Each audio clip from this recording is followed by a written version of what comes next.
جو دیوانہ بھی ہے اور لوگ اس کے فضل و کمال کے قائل بھی ہیں۔ وہ پاگل بھی کہلاتا ہے اور مشکل مسئلوں میں اس کی رائے کو اہمیت بھی دی جاتی ہے۔ اس سب کے باوجود کوئی یہ ثابت نہیں کر پاتا کہ وہ دیوانہ نہیں ہے۔ یہی اس کا کمال ہے کہ وہ در حقیقت آل محمد کا دیوانہ ہے۔ میں بہلول دانا کا ایک واقعہ آپ کی سماعتوں کی نظر کرتی ہوں۔ اس دور کے عبداللہ بن مبارک کے دل میں بہلول سے ملاقات کا شوق ہوا۔ کسی نے بتایا کہ وہ صحرا میں ملے گا۔ عبداللہ صحرا کی طرف روانہ ہوا۔ ایک جگہ اس نے بہلول کو دیکھا کہ ننگے سر ننگے پاؤں یاہو یاہو پکار رہا ہے۔ وہ قریب گیا اور سلام کیا۔ بہلول نے سلام کا جواب دیا۔ عبداللہ مبارک بولا، بہلول مجھے کچھ نصیحت کیجیے، مجھے بتائیے کہ زندگی کو گناہوں سے کس طرح پاک کروں، اپنے سرکش نفس سے کس طرح سے بازی لے جاؤں اور راہ نجات اختیار کروں۔ بہلول نے سادگی سے کہا کہ بھائی جو خود عاجز اور پریشان ہے اس سے کوئی دوسرا کیا امید رکھ سکتا ہے؟ میں تو دیوانہ ہوں، تو جا کر کسی عقل مند کو تلاش کر جو تیری فرمائش پوری کر سکے۔ عبداللہ نے سینے پہ ہاتھ رکھا، بہلول اسی لیے تو یہ ناچیز آپ کی خدمت میں حاضر ہوا ہے کہ سچی بات کہنے کی جرات تو صرف دیوانے ہی رکھتے ہیں۔ بہلول نے اس کی اس بات کا کوئی جواب نہیں دیا اور خاموش ہو گیا۔ عبداللہ منت خوشامد کرنے لگا۔ جب اس نے بہت مجبور کیا تو بہلول بولا، عبداللہ میری 4 شرطیں ہیں، اگر تم قبول کر لو تو میں تمہیں راہ نجات دکھا دوں گا۔ بصر و چشم، 4 کیا، میں آپ کی 4000 شرطیں ماننے کو تیار ہوں کہ راہ نجات تو اس میں سستی ہے۔ عبداللہ نے بے صبری سے کہا، تو پھر سن۔ بہلول کہنے لگا، میری پہلی شرط یہ ہے کہ جب تو کوئی گناہ کرے یا خدا کے حکم کی نافرمانی کرے تو اس کا رزق بھی مت کھا۔ عبداللہ گھبرایا کہ یہ کس طرح سے ممکن ہے کہ کوئی خدا کا رزق نہ کھائے۔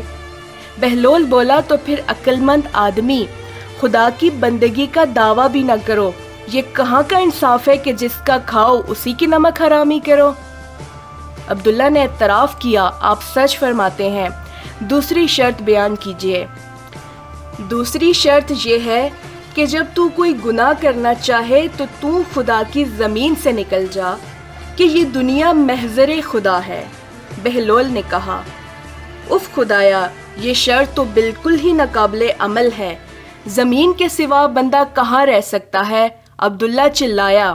بہلول بولا، عبداللہ اتنا پریشان کیوں ہو رہا ہے؟ کیا تجھ میں ذرا برابر بھی انصاف نہیں ہے؟ کیا تیرے خیال میں یہ صحیح ہے کہ بندہ جس کے ملک میں رہے، جس کا رزق کھائے، جس کی بندگی کا دعویٰ کرے، اس کی نافرمانی بھی کرے؟ عبداللہ شرمندہ ہوا۔ بہلول، بے شک آپ نے سچ فرمایا، اب تیسری شرط بیان کیجیے۔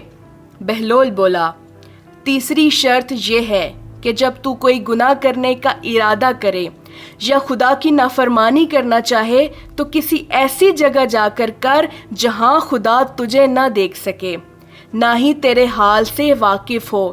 جب تجھے کوئی ایسی جگہ مل جائے جہاں خدا نہ دیکھے تو پھر جو تیرا دل چاہے وہ کر۔ عبداللہ بے حد پریشان ہوا۔ بہلول، یہ شرط بھی ویسے ہی کٹھن اور ناقابل عمل ہے۔ خدا تو حاضر و ناظر ہے، وہ عالم الغیب ہے، وہ سب کچھ جانتا اور دیکھتا ہے، تو پھر ایسی کون سی جگہ ہے جو اس سے پوشیدہ اور اوجل ہے؟ تو عبداللہ، جب تو یہ جانتا ہے کہ وہ حاضر و ناظر ہے تو پھر کیا کسی بندے کو زیب دیتا ہے کہ وہ خدا کی زمین پر رہے، اس کا رزق کھائے اور اس کے سامنے ہی اس کی نافرمانی کرے اور پھر بھی اسے بندگی کا دعویٰ ہو؟ حالانکہ اللہ تعالیٰ قرآن پاک میں ارشاد فرماتا ہے، یہ خیال نہ کرو کہ اللہ اس عمل سے غافل ہے جو ظالم کرتے ہیں۔ عبداللہ نے کہا، بہلول میں لاجواب ہوں، اب آپ اپنی چوتھی شرط بیان کیجئے۔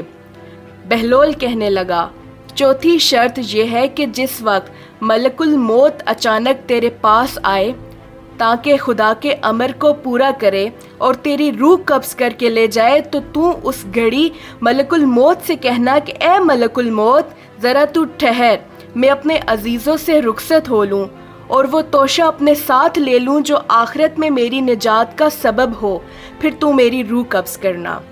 ملک الموت کب کسی کو مہلت دیتا ہے بہلول؟ یہ آپ نے کیسی شرط لگا دی ہے؟ عبداللہ نے فریاد کی۔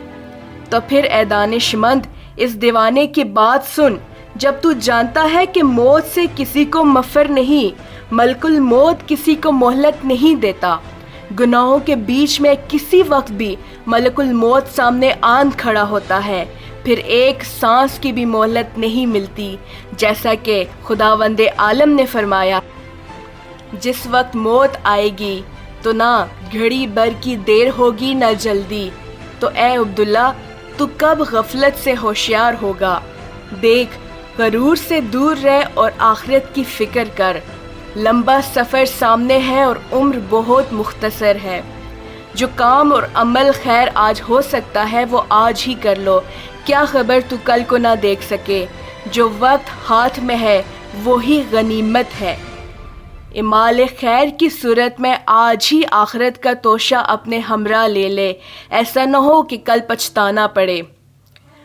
عبداللہ کا سر جھکتا چلا گیا اور وہ بے زبان ہو گیا۔ بہلول نے کہا، عبداللہ تم نے خود ہی مجھ سے نصیحت کرنے کی فرمائش کی تھی جو تمہیں رائے نجات دکھا دے، تم نے اب سر کیوں جھکا لیا ہے؟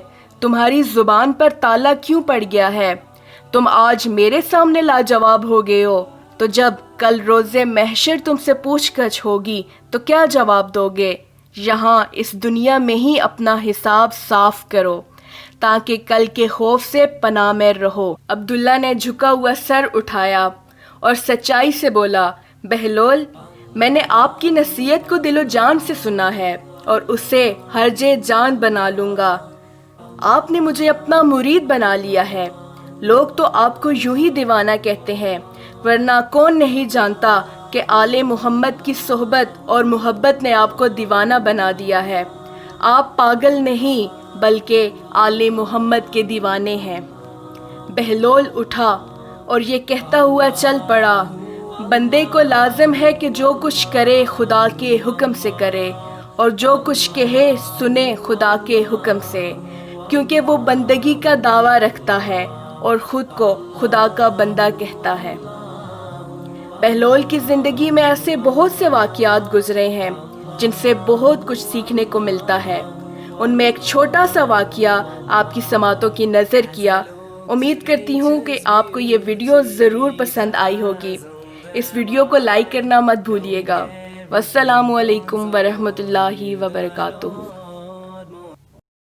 Allah